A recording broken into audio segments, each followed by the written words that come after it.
ಹೋದ ವಿಡಿಯೋದಲ್ಲಿ ಕ್ರಾಸ್ ಪಟ್ಟಿ ತನಕ ಅಟ್ಯಾಚ್ ಮಾಡೋದು ಯಾವ ರೀತಿ ಅಂತ ತೋರಿಸಿದೆ. ಈ ವಿಡಿಯೋದಲ್ಲಿ ಕಾಜಾ ಪಟ್ಟಿ ಮತ್ತು ಉಕ್ಸ್ ಪಟ್ಟಿ ಯಾವ ರೀತಿ ಅಟ್ಯಾಚ್ ಮಾಡಬೇಕು ಅನ್ನೋದು ತೋರಿಸ್ತೀನಿ.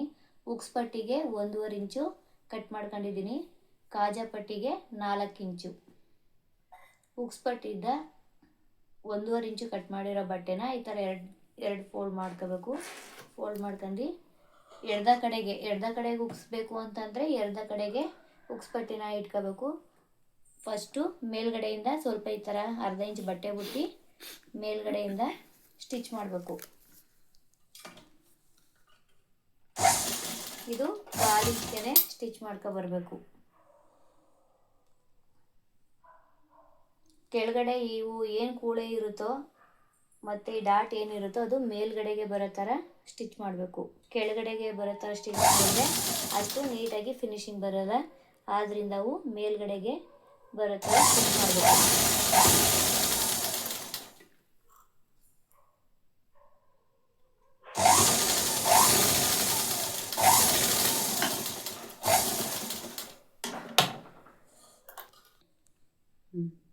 ಈ ಥರ 1/4 ಇಂಚ್ಗೆ ಹೊಲಿಗೆ ಹಾಕಿದ್ಮೇಲೆ ಬಟ್ಟೆನ ಈ ಥರ ಫೋಲ್ಡ್ ಮಾಡ್ಕೋಬೇಕು. ನಾನು ಒಳಗಡೆ ಫಿನಿಶಿಂಗ್ ಬರಬೇಕು ಅಂತಂದರೆ ಈ ಥರ ಮೇಲ್ಗಡೆಗೆ ಈ ಕೂಳೆ ಇರುತ್ತಲ್ಲ, ಈ ಕೂಳೆಗಳು ಈ ಥರ ಮೇಲ್ಗಡೆ ಬರೋ ಥರ, ಈ ಡಾಟು ಸುದ ಮೇಲ್ಗಡೆ ಬರೋ ಥರ ಇಟ್ಕೋಬೇಕು.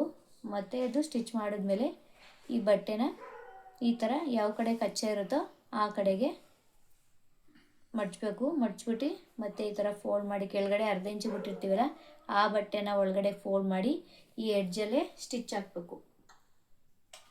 ಈ ಸ್ಟಿಚ್ಚು ಎಡ್ಜಲ್ಲೇ ಬರಬೇಕು. ಆ ಕಡೆ ಈ ಕಡೆ ಮಧ್ಯದಲ್ಲಿ ಎಲ್ಲೂ ಬರಬಾರ್ದು.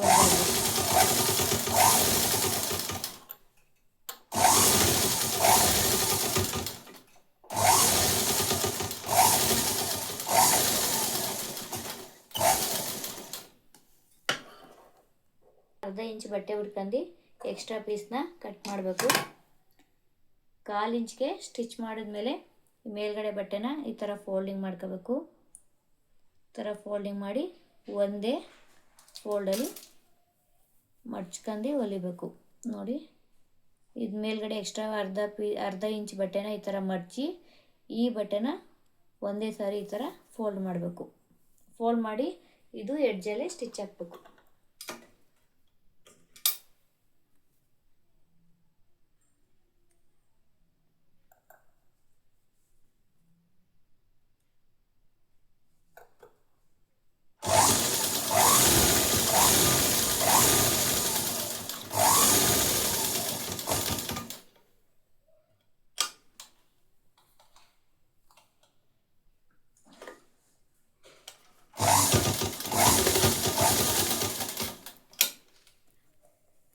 ಈ ಥರ ಸ್ಟಿಚ್ ಮಾಡಿದ್ಮೇಲೆ ಇಲ್ಲಿ ಹೊಲ್ದಿರೋ ಎಡ್ಜು ಕೆಳಗಡೆ ಮೇಲ್ಗಡೆ ಹೊಲ್ದಿರೋ ಎಡ್ಜು ಒಂದೇ ಸಮ ಇರಬೇಕು. ನಾವು ಸ್ಟಿಚ್ ಮಾಡಿರೋದು ಒಂದೇ ಸಮ ಇದ್ದರೆ ಅದು ಕರೆಕ್ಟಾಗಿ ಐತೆ ಅಂತ.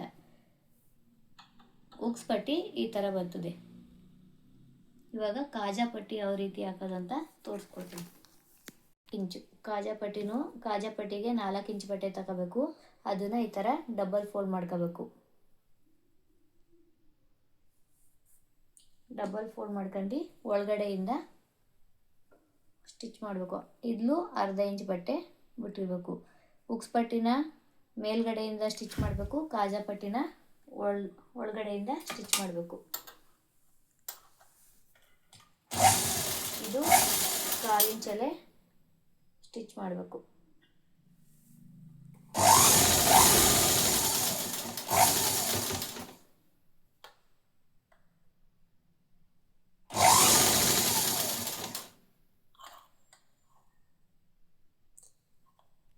ನಾನು ನಿಮಗೆ ಒಂದು ಪಾಯಿಂಟ್ ಹೇಳೋದು ಮರ್ತೋದೆ. ಫಸ್ಟು ನಾವು ಇಲ್ಲಿ ಫೋಲ್ಡ್ ಮಾಡೋಕ್ಕೂ ಮುಂಚೆ 1/2 ಇಂಚ್ಗೆ ಮಾರ್ಜಿನಲ್ಲಿ ಫೋಲ್ಡ್ ಮಾಡಿ 1/2 ಇಂಚ್ಗೆ ಫೋಲ್ಡ್ ಮಾಡಿ ಮೇಲ್ಗಡೆ ಮಧ್ಯದಲ್ಲಿ ಸ್ಟಿಚ್ ಹಾಕಬೇಕು. ಅದಾದಮೇಲೆ 1/2 ಇಂಚ್ಗೆ ಒಂದು 1/4 ಇಂಚ್ಗೆ ಸ್ಟಿಚ್ ಮಾಡ್ಕೊಬರ್ಬೇಕು. ನೆಕ್ಸ್ಟು ಮಾರ್ಜಿನ್ ಈ ಥರ 1/4 ಇಂಚ್ಗೆ ಹೊಲಿಗೆ ಹಾಕಿದ್ಮೇಲೆ ಮತ್ತೆ ಈ ಥರ ಫೋಲ್ಡ್ ಮಾಡಿ ಇದನ್ನು ಈ ಥರ ಫಸ್ಟು ಈ ಥರ ಇರುತ್ತೆ, ಅದನ್ನು ಇನ್ನೊಂದು ಫೋಲ್ಡ್ ಮಾಡ್ಕೋಬೇಕು. ಈ ಥರ ಫೋಲ್ಡ್ ಮಾಡ್ಕೊಂಡ್ಮೇಲೆ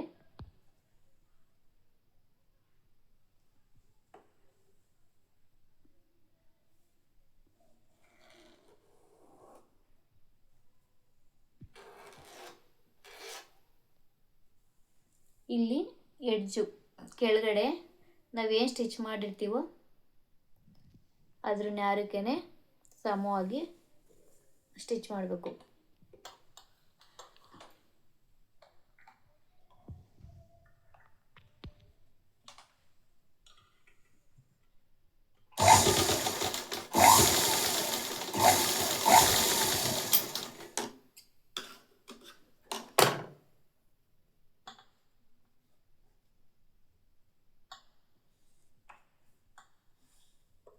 ಇಲ್ಲೂ ಅಷ್ಟೇ ನೆಕ್ ಹತ್ರ ಏನು ಸ್ಟಿಚ್ ಮಾಡಿರ್ತೀವೋ ನೆಕ್ನ ಅದಕ್ಕೇ ಸ್ಟಿಚ್ ಮಾಡ್ಕೋಬೇಕು. ರಫ್ ಹೊಡೆದು ಸ್ಟಿಚ್ ಮಾಡಬೇಕು.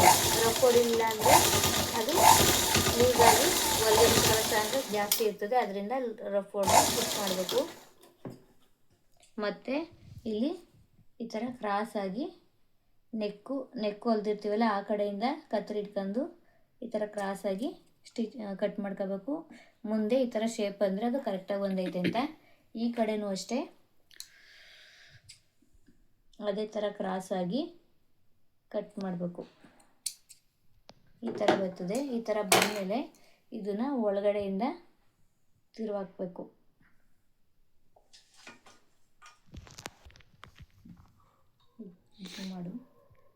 ಇದನ್ನು ಒಳಗಡೆಯಿಂದ ಈ ಥರ ಮೇಲ್ಗಡೆಗೆ ಫೋಲ್ಡ್ ಮಾಡ್ಕೋಬೇಕು. ಈ ಥರ ಪ್ಯಾಕೆಟ್ ರೀತಿ ಬರುತ್ತೆ. ಪ್ಯಾಕೆಟ್ ರೀತಿ ಬಂದಮೇಲೆ ಇಲ್ಲಿ ಕರೆಕ್ಟಾಗಿ ಶೇಪ್ ಬರೋ ಥರ ಮಾಡಬೇಕು.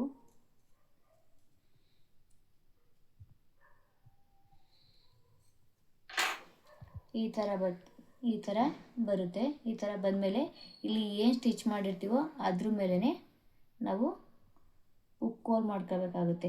ನಿಮಗೆ ಉಕ್ಕೋಲ್ ಬೇಕು ಅಂತಂದರೆ ವಿ ಶೇಪಲ್ಲಿ ಮಿಷಿನಲ್ಲೇ ಮಾಡ್ಕೋಬೋದು. ಇಲ್ಲ ನಮಗೆ ಅದು ಬೇಡ ಅಂತಂದರೆ ಸೂಜಿಲಿ ಕಾಜಾ ಹಾಕೋಬೋದು.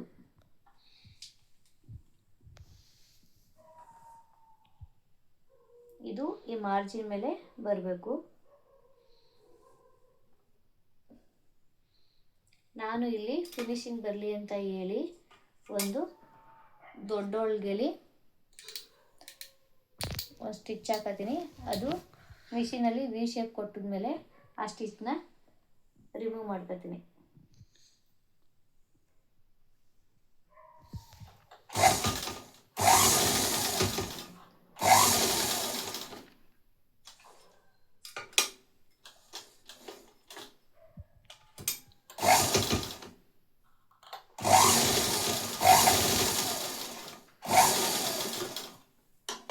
ಈ ಥರ ಮಾಡ್ಕೊಂಡು ನಾವು ಬ್ಲೌಸ್ಗೆ 5 ಹುಕ್ಸ್ ಹಾಕ್ತೀವಿ. 5 ಹುಕ್ಸ್ನ ಈ ಥರ ಫೋಲ್ಡ್ ಮಾಡಿ ಮಾರ್ಕ್ ಮಾಡ್ಕೋಬೇಕು.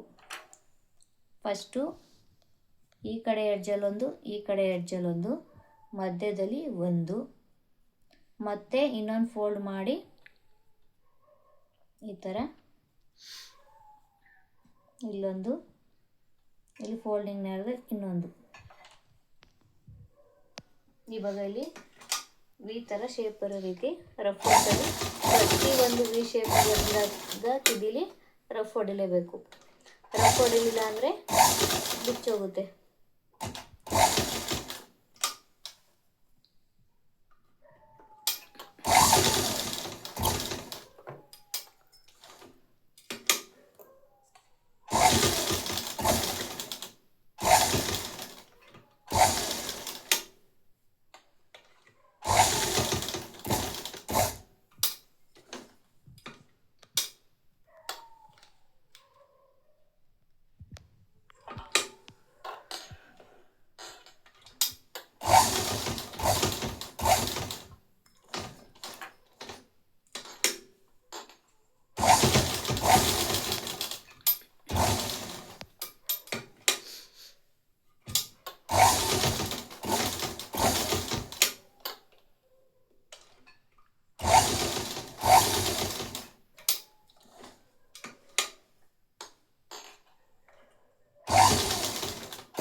ಈ ಥರ ಉಕ್ಕೋಲ್ ಹಾಕೋಕ್ಕೆ ಉಕ್ಕೋಲ್ ಮಾಡ್ಕೋಬೇಕು.